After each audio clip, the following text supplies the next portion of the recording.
Hey everyone, it is January 29th.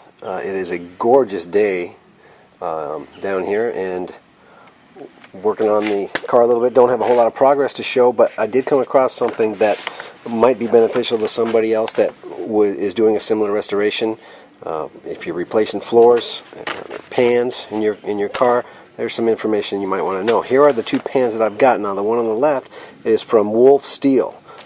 They do a lot of alpha parts and stuff like that, and they've got a pretty good collection of 1800 body panels. And the one on the right is from Don T. They're basically identical panels. Here is a template that I cut out of cardboard for Don's, and I cut it to match the steel, and flip the thing over, put it on the one from Wolf Steel, and it's just about identical. I mean, it is identical. I just don't have an expert hand to show you. Now the interesting thing is, let me get over here. There's the car up on the rotisserie. Get over here and bring this down a bit. Now it's there. Okay. Now inside here, there's the floor. Now when you put the pan, it's cut to the same size. And you can see along the side here, I knew it was going to be wide, and that's good. But when you see along the side, this area right here, all that, the line on the steel doesn't match what's the actual pan. So this is going to have to be recut. Now, thankfully, I think it's wide enough that I'll be able to do that, and it'll work out. But I know that iRoller, that Mike's company, sells a pan that has not been cut for the trans tunnel.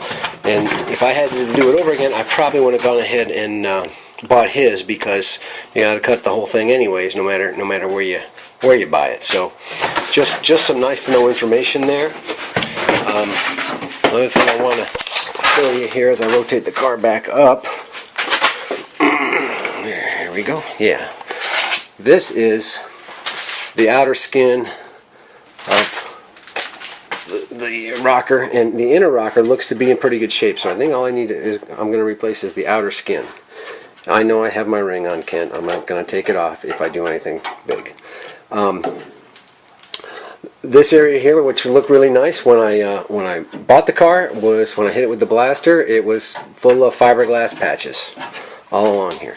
I think what I'm going to have to do here, and if anybody has done this before, I'd really love to hear your comments, but I think what I'm going to have to do is take my reciprocating, I got a pneumatic reciprocating saw, and cut along this seam here.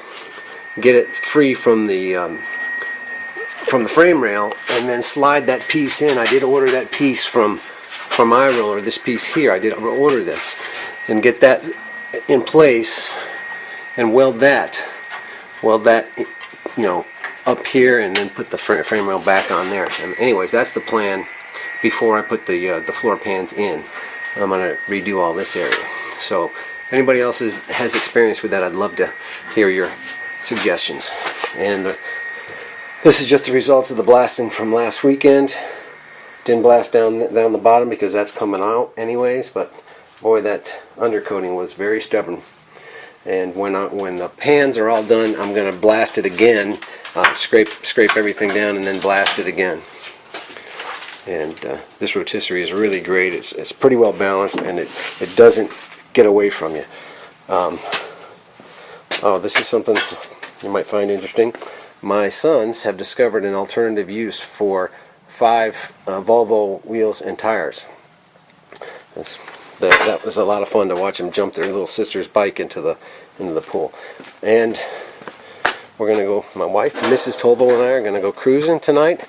And I know I promised I'd do this on a previous video, so I'm going to crank up the big bad Pontiac and let you hear the cam. Some of you motorheads will enjoy. That's the electric fuel pump.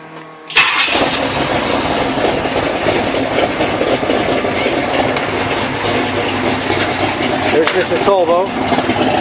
Okay, and That's give you a little sound of what that's like. Cool, huh?